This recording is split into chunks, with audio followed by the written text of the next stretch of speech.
Very good, my friends. In today's video, I'm going to share with you my experience after 1 year and 3 months using the Fiido D11 2 or 3 days per week. But let me answer first the question you have posed on the videos related to D11 Fiido bike. By the way, if you haven't seen my first video about the bike, I highly recommend you because you will understand why you may need this bike or what big problem could solve to you. Spoiler, it will solve your issues with the parking in the city. Let's start talking about the good things of this bike. First question is from Mohammed. Appreciate if you could make a review on the range of this bike can cover with full battery. Well, Mohammed, it will depend in a lot of factors like elevation, how much you ride, or the mode you use. In a test I did over few days, I was able to do 32.5 kilometers and 560 meters of total elevation with one charge using a speed 3 and just pedaling to work, so I mean soft, comfortable pedaling. Next question for Jorge Carapeto, Fiido D11 or Himo Z20? In my opinion, which one is best? Fiido D11 for sure. The reason the Fiido D11 is lighter, it weighs like 4 or 5 kilos less, it's more easy to load on the trunk of your car. You can remove first the battery of the bicycle, which reduces the weight to 12.5 kilograms, and it's easy to load on the car. It's smaller and more compact than the Himo Z20. Yeah, and now that I see the images, I remember that I had to use a elastic hook to close the car trunk. And one more thing very important that I remember is that the motor of the Himo Z20 was not powerful enough. I was not able to go up hills in my town that has a lot of step hills. On the other hand, with the Fiido D11 I was able to go up with all the hills. It's not super powerful like an electric bike or the Kawasaki, but it's okay to go up most of the hills. I got several questions asking about how to speed hack this bike. I don't think it is possible. I contacted the support, they give me 2 solutions and none of them work with this odometer. This odometer is also limited the speed. If you go faster than 25 kilometers, it's going to mark 25 kilometers, even you are going faster, which is for me quite silly. George Smith asks, it seems that the saddle goes much higher than the handlebar.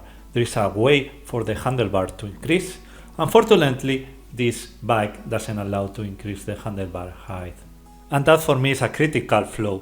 With the Kawasaki I was able to adjust the height of the handlebar and that was very convenient. Josh's Taker asks, this bike is comfortable for a 6-footer. I'm 6.1 feet tall and I can tell you that it's okay for a short trip but not very comfortable for longer than 30 minutes.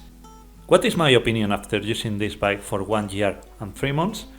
This bike is the most convenient bike for what I do, that is to put the bike in the car, park the car and go from the parking of the car to the work, that is 20 minutes by bike, and then come back to the car. This way I escape the traffic jam, I park easily and I save some fuel. The main advantage of this bike is that it's light and everything works very well. The brakes work well, the gear shifts correctly and pedaling is comfortable and the motor is powerful enough to go up most of the hills. For me this bike is 8 out of 10. Everything is not perfect. Let's see the things that I don't like about this bike or I would like to see improved. If you run out of battery, you cannot turn on the rear light, the red light or the front light and the klaxon doesn't work. And same problem if you want to ride without assistant. There is no mode for no assistant and having the lights turned on. If you use it at night, you better have enough battery. I discovered one of the main failures of this bike when I had to change a flat wheel. The rear wheel had not the possibility to disconnect from the controller, so the wire that goes from the controller to the motor cannot be unplugged. This makes very inconvenient to replace the inner tube, as you have to deal with the connected cable to the motor. Click on the car to see how to fix a flat wheel on the D11.